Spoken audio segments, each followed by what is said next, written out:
जय हिंद। नमस्कार साथियों, आप सभी लोगों का मोस्ट वेलकम है आज के इस नए क्लास में।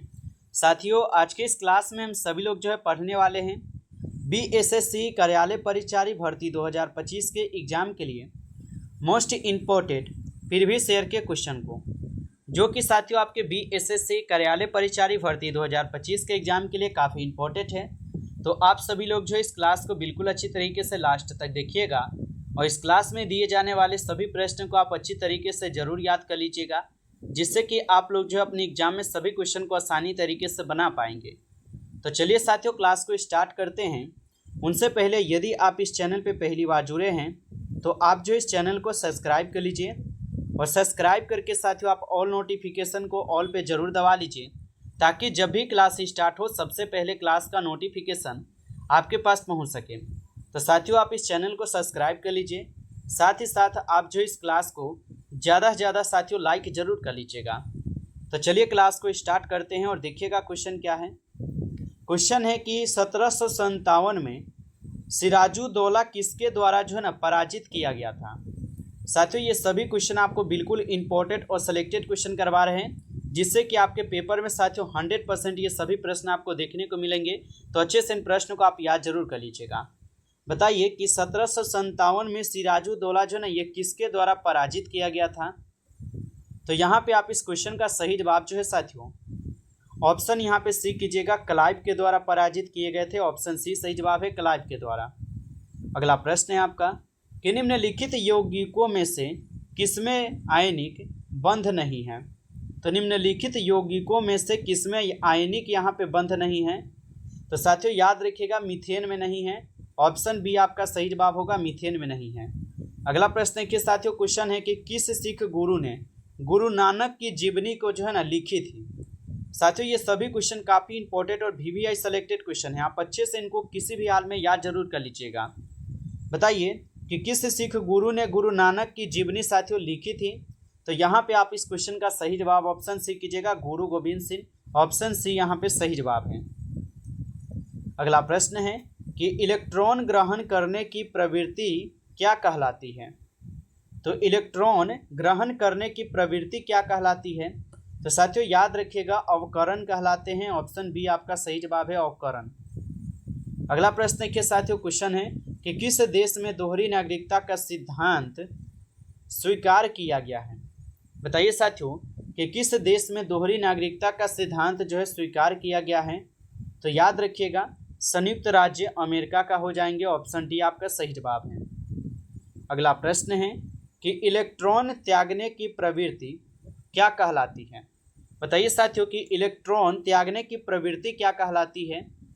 तो इलेक्ट्रॉन त्यागने की प्रवृत्ति साथियों यहाँ पे ऑक्सीकरण कहलाता है। ऑप्शन बी आपका सही जवाब है, ऑक्सीकरण। चलिए अगला प्रश्न देखिएगा साथियों, यहाँ पे क्वेश्चन है कि संविधान की निम्नलिखित अनुसूचियों में से कौन सी दल बदल विरोधी कानून से संबंधित है। तो संविधान की निम्नलिखित अनुसूचियों में से कौन सी दल बदल विरोधी कानून से संबंधित है। तो साथियों याद रखिएगा, यह कौन हो जाएंगे। तो 10वां हो जाएगा। ऑप्शन सी कीजिएगा यहाँ पे सही जवाब। अगला प्रश्न के क्वेश्चन है कि प्रकाश ऑक्सीकरण प्रक्रिया शुरू की जाती है। तो प्रकाश ऑक्सीकरण प्रक्रिया शुरू की जाती है। तो साथियों याद रखिएगा, प्रकाश द्वारा होता है। ऑप्शन बी आपका सही जवाब है, प्रकाश द्वारा। अगला प्रश्न देखिए, क्वेश्चन है भारतीय संविधान के किस अनुच्छेद में राज्य सरकार को ग्राम पंचायत के संगठन का निर्देश देता है। तो भारतीय संविधान के किस अनुच्छेद में राज्य सरकार को ग्राम पंचायत के संगठन का निर्देश देता है। तो साथियों याद रखिएगा, यहाँ पे इस क्वेश्चन का आपका सही जवाब ऑप्शन सी हो जाएंगे, अनुच्छेद 40। ऑप्शन सी सही जवाब है, अनुच्छेद 40 होगा। अगला प्रश्न आपका आता है साथियों कि अम्ल और क्षारों की अभिक्रिया के फल स्वरूप बने पदार्थ को क्या कहते हैं। तो अम्ल और क्षारों की अभिक्रिया के फल स्वरूप बने पदार्थ को क्या कहते हैं। तो साथियों याद रखिएगा, लवण कहते हैं। ऑप्शन ए आपका सही जवाब है, लवण। अगला प्रश्न है भारतीय संविधान का भारत का वर्णन किस रूप में करता है। तो भारतीय संविधान भारत का वर्णन किस रूप में करता है। तो साथियों याद रखिएगा, राज्यों के संघ के रूप में करते हैं। ऑप्शन ए आपका सही जवाब होगा। अगला प्रश्न है साथियों कि किसी एक सामान्य व्यक्ति के रक्त का पीएच स्तर क्या होता है। बताइए साथियों इस क्वेश्चन का यहाँ पे सही जवाब क्या होगा। तो किसी एक सामान्य व्यक्ति के रक्त का पीएच स्तर क्या होता है। तो साथियों यहाँ पे यदि आप लोग बी लगा रहे हो इस क्वेश्चन का आंसर, तो बिल्कुल आप सही लगा रहे हो, ऑप्शन बी सही जवाब है। अगला प्रश्न है, संविधान के प्रथम अनुच्छेद के अनुसार भारत है। बताइए साथियों, और अभी तक आप लाइक नहीं किए हो साथियों इस क्लास को, तो आप इस क्लास को एक बार ज़्यादा से ज़्यादा लाइक कर लीजिए। चैनल पे पहली बार साथियों जुड़े हैं तो आप इस चैनल को सब्सक्राइब करके ऑल नोटिफिकेशन को आप ऑल पे दबा लीजिए, ताकि जब भी क्लास स्टार्ट हो सबसे पहले क्लास का नोटिफिकेशन आपके पास पहुंच सके। तो आप इस चैनल को जो है सब्सक्राइब जरूर कर लीजिए।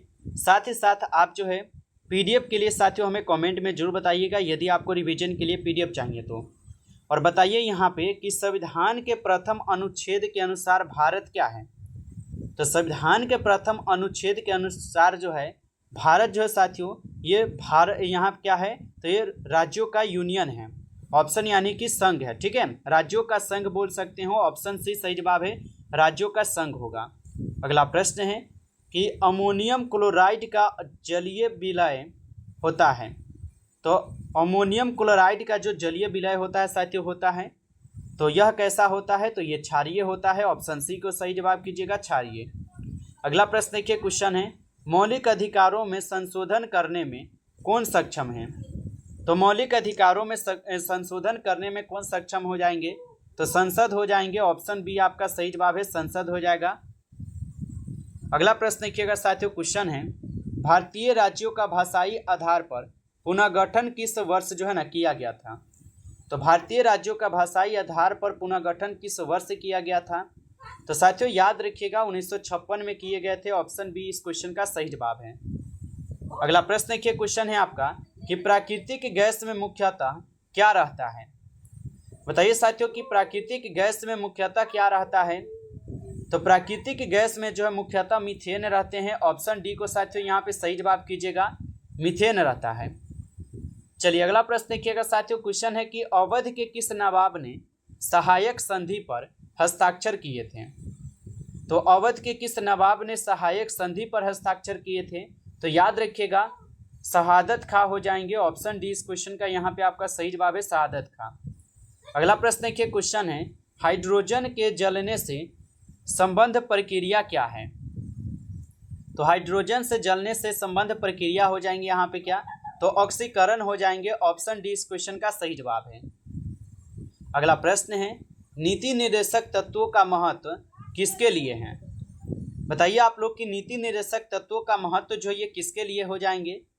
तो नीति निर्देशक तत्वों का महत्व जो ये राज्य के लिए होते हैं, ऑप्शन बी आपका सही जवाब है, राज्यों के लिए है। अगला प्रश्न है आपका कि रक्त कैंसर को नियंत्रित करने के लिए उपयोग किए जाने वाला रेडियो आइसोटोप कौन सा है। तो रक्त कैंसर को नियंत्रित करने के लिए उपयोग किए जाने वाले रेडियो आइसोटोप कौन सा होगा। तो साथियों याद रखिएगा कोबाल्ट 16 हो जाएंगे, ऑप्शन आपका ए सही जवाब है, याद रखिएगा। अगला प्रश्न है कि संविधान में कल्याणकारी राज्यों का आदेश दिया जाता है। तो संविधान में कल्याणकारी राज्यों का आदेश जो है ना दिए जाते हैं, तो नीति निर्देशक तत्वों में दिए जाते हैं, याद रखिएगा, ऑप्शन सी सही जवाब होगा। अगला प्रश्न है आपका कि इलेक्ट्रॉन त्यागने की प्रवृत्ति क्या कहलाती है।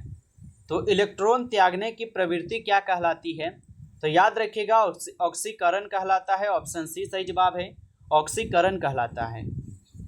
अगला प्रश्न है आपका कि भारतीय संविधान में मौलिक कर्तव्यों की सूची निम्नलिखित में से किस भाग के रूप में जो है ना जोड़ी गई थी। तो भारतीय संविधान में मौलिक कर्तव्यों की सूची निम्नलिखित में से किस भाग के रूप में जोड़ी गई थी। तो ये 4 भागों में जोड़ी गई थी, ऑप्शन सी सही जवाब है, 4 भाग। अगला प्रश्न है कि पोलो नियम के समस्थानिकों की संख्या है। तो पोलो नियम के समस्थानिकों की संख्या हो जाएंगे क्या, तो 27 हो जाएंगे साथियों, ऑप्शन सी कीजिएगा, सही जवाब 27 है। अगला प्रश्न है आपका निम्नलिखित में से कौन सा संसद का अन्य भाग नहीं है। बताइए साथियों कि निम्नलिखित में से कौन संसद का अन्य भाग नहीं होगा। तो याद रखिएगा उपराष्ट्रपति जो ये संसद का कोई भाग नहीं होता है, ऑप्शन ए सही जवाब है।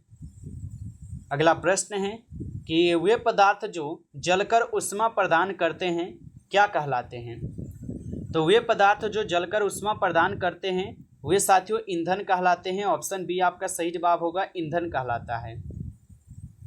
अगला प्रश्न है, भारत की पार्लियामेंट का उद्घाटन कब हुआ था? बताइए साथियों कि भारत की पार्लियामेंट का उद्घाटन कब हुआ था? तो भारत की पार्लियामेंट का जो उद्घाटन है यह 1927 में हुआ था। तो ऑप्शन यहाँ पे आप लोग का डी सही जवाब होगा, 1927 में। अगला प्रश्न है, लोहे पर जंग लगना किसका उदाहरण है? बताइए साथियों कि लोहे पर जंग लगना किसका उदाहरण होगा?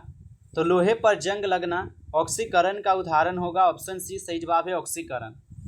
अगला प्रश्न है आप लोगों का कि निम्नलिखित में से किस वर्ष संविधान में मूल कर्तव्यों को अंतः स्थापित किया गया है? तो निम्नलिखित में से किस वर्ष जो है ना संविधान में मूल कर्तव्यों को अंतः स्थापित किया गया? तो आप लोग याद रखिएगा साथियों, यह 1976 ईस्वी के द्वारा किए गए। ऑप्शन सी सही जवाब होगा।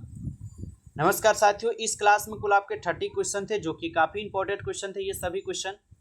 साथियों यदि आपको क्लास अच्छा लगा हो तो आप इस क्लास को जाने से पहले ज़्यादा से ज़्यादा एक बार लाइक जरूर कर लीजिएगा। चैनल पे पहली बार जुड़े हैं तो आप इस चैनल को भी सब्सक्राइब करके ऑल नोटिफिकेशन को आप ऑल पे दबा लीजिएगा, ताकि जब भी क्लास स्टार्ट हो सबसे पहले क्लास का नोटिफिकेशन आपके पास पहुंच सके। तो आप इस चैनल को सब्सक्राइब जरूर कर लीजिएगा। साथ ही साथ आप लोग को यदि PDF चाहिए तो आप लोग कमेंट करके हमें जरूर बताइएगा। चलिए फिर मिलते हैं आपसे एक नई टॉपिक के साथ नेक्स्ट क्लास में। तब तक के लिए जय हिंद, जय भारत।